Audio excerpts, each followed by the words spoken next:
नमस्कार दोस्तों, study classes में आपका स्वागत है। मैं हूं अजय मेहरोत्रा। आप हमारे चैनल पर बने रहिए। हम आव्यूह की बात कर रहे हैं। अगर आपने हमारे चैनल को अभी तक सब्सक्राइब नहीं किया है तो सब्सक्राइब कर लें। इस पर आपको मैथमेटिक्स और फिजिक्स के कक्षा 9 से 12 तक के अनेकों महत्वपूर्ण सवाल और इन विषयों से संबंधित टॉपिक के कंटेंट उपलब्ध रहेंगे, जो आपको आने वाली परीक्षाओं में बहुत ही महत्वपूर्ण और सहयोग प्रदान करेंगे। तो शुरू करते हैं आव्यूह की बात। आव्यूह में आज हमको चर्चा करनी है परिवर्त आव्यूह की। परिवर्त आव्यूह यानी ट्रांसपोज ऑफ ए मैट्रिक्स।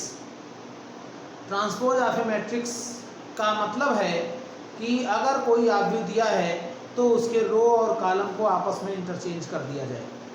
यानी जो रो हैं उनको कॉलम बना दिया जाए और जो कॉलम है उनको रो बना दिया जाए। अर्थात यदि कोई आव्यूह ए दिया है जो m गुणे n क्रम का है, तो जब हम उसका परिवर्त आव्यूह निकालेंगे यानी ट्रांसपोज ऑफ ए मैट्रिक्स निकालेंगे तो वो n गुणे m क्रम का हो जाएगा। अर्थात जो रो की संख्या थी वो ट्रांसपोज मैट्रिक्स में कॉलम की संख्या हो जाएगी और जो कॉलम की संख्या थी वो ट्रांसपोज मैट्रिक्स में रो की संख्या हो जाएगी। तो देखते हैं, अगर कोई मैट्रिक्स दिया है ए आई जे, ये m गुणे n क्रम का है। m गुणे n क्रम का ये एक मैट्रिक्स है जिसमें m रो है और n कॉलम है। इसका कोई एक एलिमेंट है ए आई जे। ए आई जे का मतलब हुआ आईवें रो और जेवें कॉलम का अवयव है। आईवें रो और जेवें कॉलम का अवयव है। तो अगर इसका हम ट्रांसपोज मैट्रिक्स निकालें अर्थात ए डैश निकालें तो ये ए जे आई कहलाएगा और ये n गुणे m हो जाएगा। यानी इसका जो ऑर्डर होगा वो n गुणे n के स्थान पर n गुणे m हो जाएगा। और इस प्रकार से हमको एक आव्यूह जो दिया हुआ है उसका हम परिवर्त आव्यूह यानी transpose of A matrix find कर सकते हैं। यानी परिवर्त आव्यूह का मतलब हो गया कि आव्यूह में जो रो था उसको कॉलम बना दिया जाए, जो कॉलम है उसको रो बना दिया जाए। तो इस प्रकार से हम परिवर्त आव्यूह ज्ञात कर सकते हैं। तो ये हम इस प्रकार से किसी आव्यूह का परिवर्त आव्यूह ज्ञात कर सकते हैं। परिवर्त आव्यूह की कुछ प्रॉपर्टीज हैं, उन्हीं में से पहली प्रॉपर्टीज है अगर ए डैश का डैश निकाला जाए तो दिया गया मूल आव्यूह प्राप्त होगा। ए डैश का डैश यानी एक मैट्रिक्स है, उसका ट्रांसपोज मैट्रिक्स फाइंड किया गया। ट्रांसपोज माने रो को कॉलम और कॉलम को रो बना दिया गया। और उसके बाद हम इसको फिर से अगर इसका परिवर्त निकालते हैं तो जब पुनः इसका परिवर्त निकालेंगे तो हमको दिया गया मूल आव्यूह प्राप्त हो जाएगा, क्योंकि फिर से रो को कॉलम और कॉलम को रो बनाना होगा। अगर हम यहाँ देखें a बराबर 1 2 3 4 2 0, तो ये 2 गुणे 3 का है। अगर इसका a डैश निकालते हैं तो ये 1 3 2 2 4 0। क्यों? क्योंकि रो को कॉलम और कॉलम को रो बना दिया गया। ये 2 गुणे 3 का मैट्रिक्स था, ये 3 गुणे 2 का मैट्रिक्स प्राप्त होगा। और अगर हम फिर से इसका डैश निकालते हैं तो जब फिर से इसका डैश निकालेंगे तो ये फिर रो कॉलम हो जाएगा और ये फिर से हमको 2 गुणे 3 का एक मैट्रिक्स मिल जाएगा, यानी ये ए होगा। तो इस प्रकार से अगर किसी आव्यूह की बात करें तो उसका परिवर्त ले लिया जाए और परिवर्त का फिर परिवर्त ले लेते हैं तो वो दिया गया मूल आव्यूह प्राप्त हो जाता है। इसी क्रम में अगर हम एक और प्रॉपर्टी इसकी देखें तो a प्लस बी डैश बराबर a dash plus B dash. यानी अगर हम दो आव्यूह को जोड़ रहे हैं, दो आव्यूह के योगफल का ट्रांसपोज निकाल रहे हैं, उनको जोड़ने के बाद उनका परिवर्त आव्यूह निकाल रहे हैं, तो इसका जो मान आएगा अगर हम उनके परिवर्त निकालने के बाद उनका योगफल करें तो दोनों मान बराबर प्राप्त होंगे। अर्थात a प्लस बी डैश बराबर a dash plus B dash. हम यहाँ कर सकते हैं कि अगर कोई आव्यूह a ले लिया जाए और b ले लिया जाए और उनका योगफल देखा जाए, अगर ए एक मैट्रिक्स है 1 3 4 2 0 7। बी एक मैट्रिक्स है 2 4 1 -3 और 2 0। और ए प्लस बी निकालें हम तो ए प्लस बी क्या हो जाएगा 1 3 4 2 0 7, ये ए हो गया। और प्लस इसी में हमको बी कर देना है 2 4 1 -3 2 0। और आपको पता है कि इसको हम कैसे जोड़ते हैं, 1 और 2 3 हो जाएगा, 4 1 5 हो जाएगा, ये 2 हो जाएगा, 3 4 7 हो जाएगा, 2 -3 -1 और ये 7। और अब अगर हम इसका ट्रांसपोज निकालते हैं तो ये 3 5 2 7 -1 7। और अगर हम ए डैश निकालते हैं, ए डैश यानी इसका ट्रांसपोज तो आएगा 1 4 0 3 2 7। और इसी प्रकार से अगर हम बी डैश निकालते हैं तो बी डैश हमको मिलेगा 2 1 2 4 -3 0। और अब अगर हम इनको जोड़ देते हैं तो 1 और 2 3, 3 और 4 7, 4 और 1 5, 2 और -3 -1 और 0 और 2 2, 7 और 0 7। और इस प्रकार से ये जो मान मिल रहा है ये मान बिल्कुल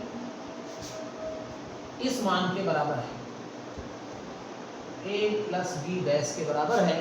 तो इस प्रकार से ये सिद्ध हो जाता है कि a dash plus B dash बराबर a प्लस बी डैश, यानी दो आव्यूहों का परिवर्त, दो आव्यूहों के परिवर्तों का योगफल उनके योगफल के परिवर्त के बराबर होता है। यानी a प्लस बी डैश बराबर a dash plus B dash.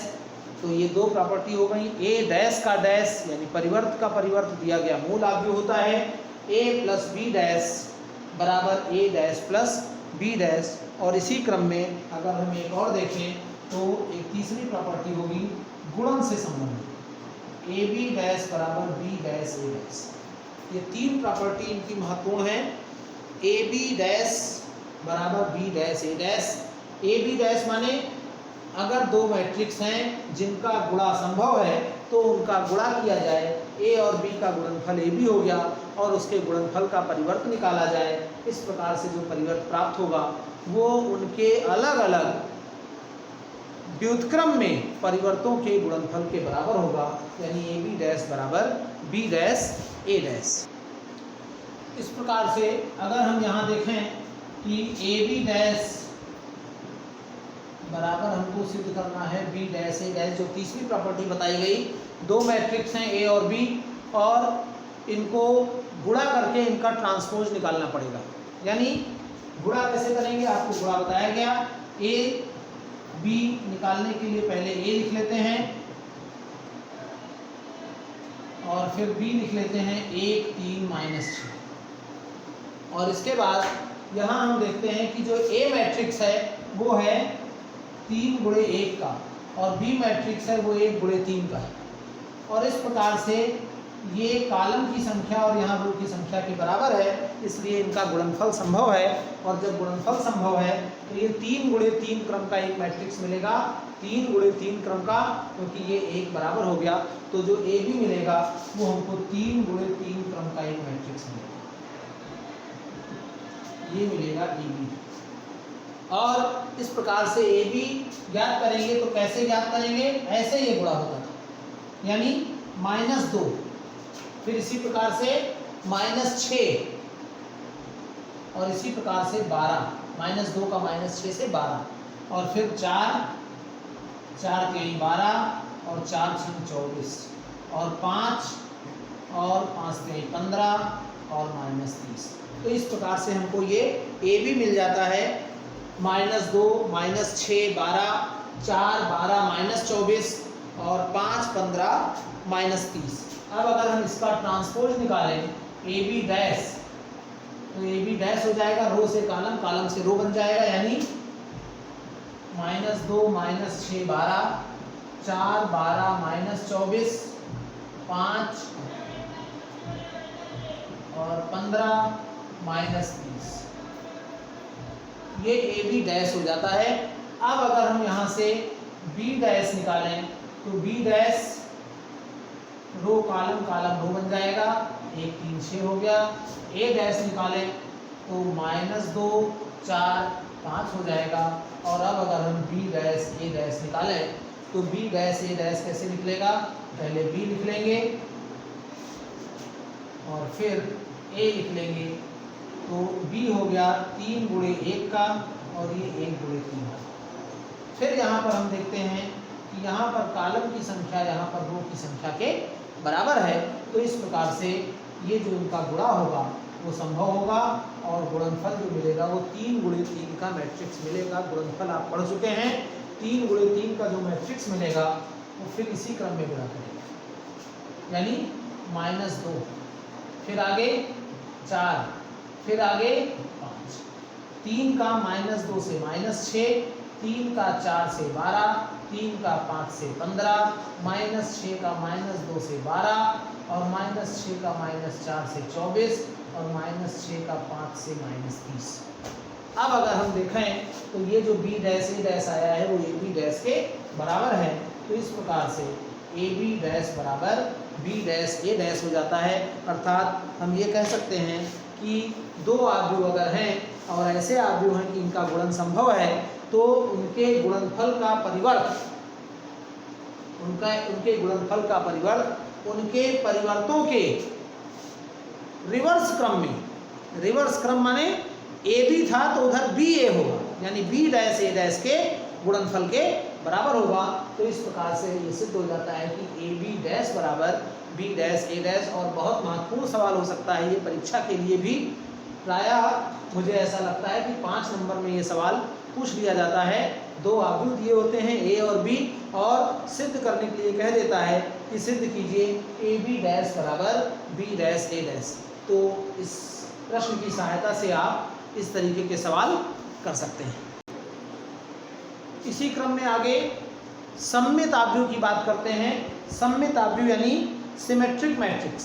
Symmetric matrix क्या है, अगर कोई स्क्वायर मैट्रिक्स है, एक वर्ग आव्यूह है, तो ऐसा वर्ग आव्यूह जिसके लिए ए डैश का मान ए के बराबर हो, अर्थात एक ऐसा वर्ग आव्यूह जिसके लिए ए डैश का मान ए के बराबर होता है, वो सिमेट्रिक मैट्रिक्स कहलाता है। ए डैश अभी बात की गई है इसी लेक्चर में कि किसी आव्यूह का परिवर्त, यानी किसी आव्यूह का परिवर्त अगर दिए गए मूल आव्यूह के बराबर है तो वो सिमेट्रिक मैट्रिक्स कहलाता है, यानी ए डैश बराबर ए होना चाहिए। अगर सिमेट्रिक मैट्रिक्स है तो ए डैश बराबर ए होगा। यानी अगर हम कोई एक मैट्रिक्स लेते हैं ए 1 4 7, ये तो जो मुख्य विकर्ण हो गया उसके अवयव हो गए, 3 -2 6, यहाँ भी यही एलिमेंट है। बहुत ध्यान देने वाली बात है, ये 3 गुणे 3 का मैट्रिक्स है।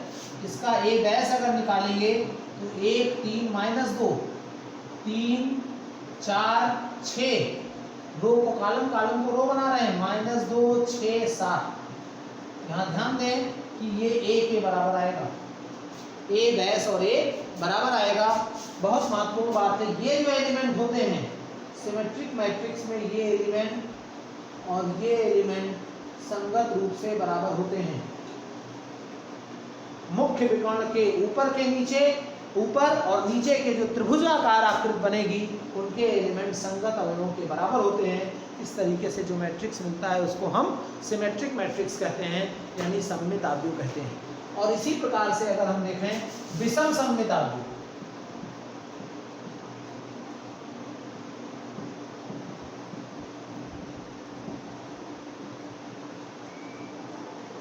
विषम सममित आव्यूह, तो विषम सममित आव्यूह क्या होंगे, एक ऐसा आव्यूह जिसके लिए ए डैश बराबर -a हो जाता है, ए डैश का मान -a के बराबर हो जाता है।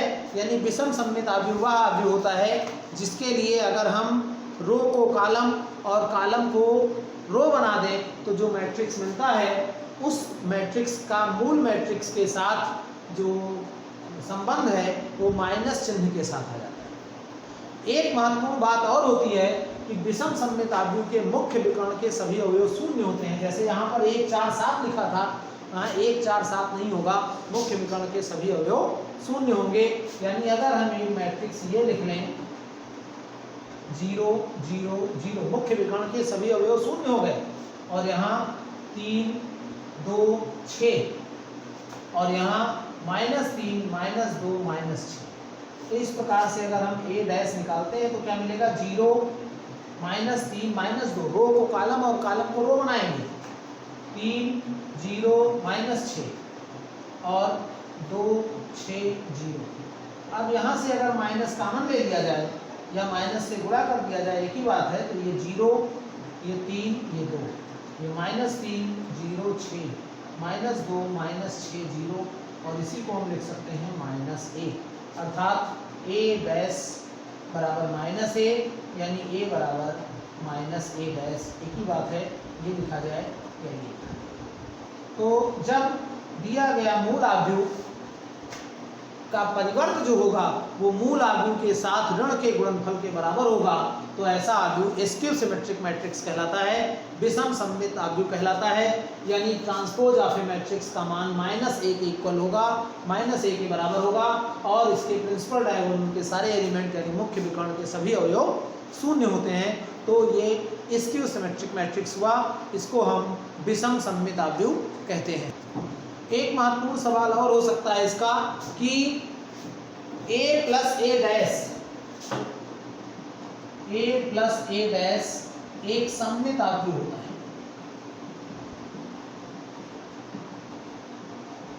a प्लस a डैश एक सममित आव्यूह होता है सदैव अगर हम एक मैट्रिक्स लेते हैं और उसका एक परिवर्त आव्यूह निकाल लेते हैं, यानी मूल आव्यूह को परिवर्त आव्यूह में जोड़ दिया जाए, तो इस प्रकार से जो मैट्रिक्स मिलेगा वो एक सममित आव्यूह होगा।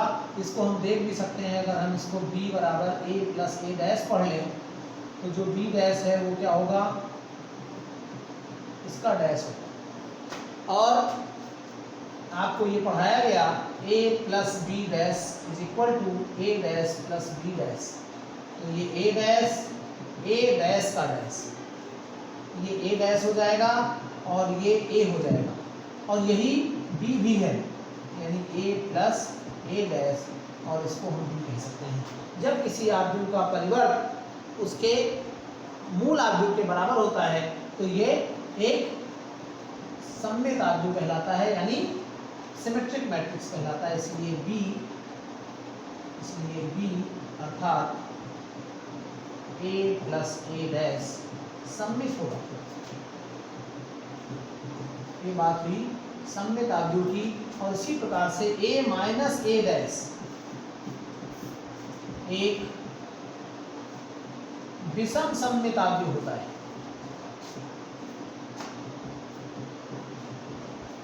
ये बहुत महत्वपूर्ण बात है। a प्लस a डैश एक सममित आव्यूह होता है और a माइनस a डैश एक विषम सममित आव्यूह होता है। यहाँ पर अगर हम इसको भी देखें इसी प्रकार से c मान लें इसको, a माइनस a डैश का dash, a minus a dash को c मान लें, तो c डैश निकालेंगे तो क्या आएगा, और इसी क्रम में जैसे ये सूत्र होता था उसी प्रकार से a डैश का डैश, ठीक, और यहाँ पर a डैश और ये a हो जाएगा। इससे अगर हम माइनस कॉमन ले लें तो a माइनस a डैश, और यही c है, यानी बराबर माइनस c डैश बराबर माइनस c हो गया, इसलिए c अर्थात a माइनस a डैश विषम सममित होगा।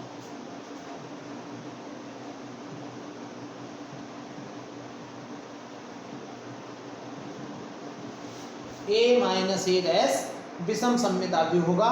तो इस प्रकार से हमको सममित और विषम सममित की बात हो जाती है। एक महत्वपूर्ण बात और है कि अगर एक वर्ग आव्यूह है,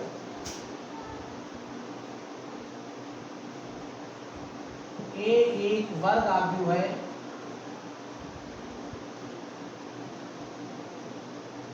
तो इस वर्ग आव्यूह को हम एक सममित और एक विषम सममित आव्यूह के योग के रूप में लिख सकते हैं। सममित और विषम सममित आव्यूह के योग के रूप में कैसे लिख सकते हैं, इसको 2a/2 लिख सकते हैं, और जब 2a/2 लिखेंगे तो ये 1/2 बाहर हो गया और a प्लस ए हो गया, और इसी को हम इतना भी लिख सकते हैं a प्लस ए डैश और a माइनस ए डैश। इस प्रकार से अगर आप देखें तो ये 1/2 a plus A dash plus a minus A dash, यानी एक सममित आव्यूह है और एक विषम सममित आव्यूह है। तो किसी स्क्वायर मैट्रिक्स को हम सिमेट्रिक और स्क्यू सिमेट्रिक मैट्रिक्स के एडिशन के रूप में, योग के रूप में लिख सकते हैं। बहुत महत्वपूर्ण टॉपिक हो सकता है ये, और इस पर प्रश्न भी परीक्षा में आता ही है, निश्चित रूप से आता है। इसलिए आपके लिए बहुत ध्यान देने वाली बात है ये कि इसका हम किस प्रकार से प्रयोग करें। अब बात करते हैं वर्ग आव्यूह के सारणिक की। वर्ग आव्यूह का सारणिक क्या होता है? वर्ग आव्यूह पढ़ाया गया, क्या होता है वर्ग आव्यूह? आपको पता है स्क्वायर मैट्रिक्स। स्क्वायर मैट्रिक्स माने जिसमें रो की संख्या कॉलम की संख्या के बराबर होती है, ऐसा मैट्रिक्स स्क्वायर मैट्रिक्स कहलाता है। और अगर हम कोई स्क्वायर मैट्रिक्स ले लें और उसका डिटर्मिनेंट निकाल लें, ए एक मैट्रिक्स है, A11, A12, A1n, A21, A22, A2n and so on, AN1, AN2 and ANn। तो इस प्रकार से n गुणे n का एक मैट्रिक्स है, और इस मैट्रिक्स में रो और कॉलम की संख्या चूंकि बराबर है, इसलिए ऐसा मैट्रिक्स स्क्वायर मैट्रिक्स कहलाता है। और जब हम इसी मैट्रिक्स का डिटर्मिनेंट निकाल लेते हैं, डिटर्मिनेंट a लिखते हैं इसको, a का सारणिक, तो इसको वर्ग का यानी वर्ग आव्यूह का सारणिक पढ़ा जाता है। A11, A12, A1n, A21, A22, A2n और इसी प्रकार से AN1, N2, ANn। ये एक वर्ग आव्यूह का सारणिक कहलाता है। और वर्ग आव्यूह के सारणिक को निकालने के बाद ही हम व्युत्क्रमणीय और अव्युत्क्रमणीय आव्यूह को परिभाषित कर सकते हैं। व्युत्क्रमणीय आव्यूह और अव्युत्क्रमणीय आव्यूह ये बहुत महत्वपूर्ण टॉपिक है। व्युत्क्रमणीय आव्यूह इन्वर्टिबल मैट्रिक्स, यानी जिसका इन्वर्स निकाला जा सके। ए अगर है तो जरूरी नहीं है कि सभी के लिए ए इन्वर्स निकाला जा सके। शर्त है कि अगर माड ए 0 है तो वो आव्यूह अव्युत्क्रमणीय आव्यूह होगा, यानी उसका हम इन्वर्स नहीं निकाल सकते। अगर एक वर्ग आव्यूह इस प्रकार से है कि उसका डिटर्मिनेंट ए का मान 0 है, तो ऐसा आव्यूह अव्युत्क्रमणीय आव्यूह होगा। अव्युत्क्रमणीय आव्यूह,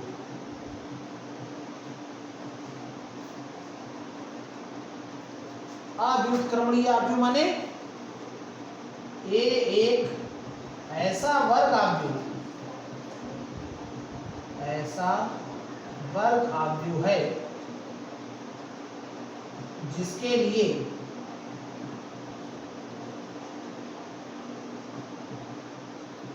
माड ए बराबर 0। अगर माड ए 0 है तो ऐसा जो मैट्रिक्स होगा वो अव्युत्क्रमणीय आव्यूह कहलाएगा, यानी इसका हम इन्वर्स नहीं निकाल सकते हैं। इस आव्यूह के इन्वर्स का मान ज्ञात नहीं किया जा सकता है।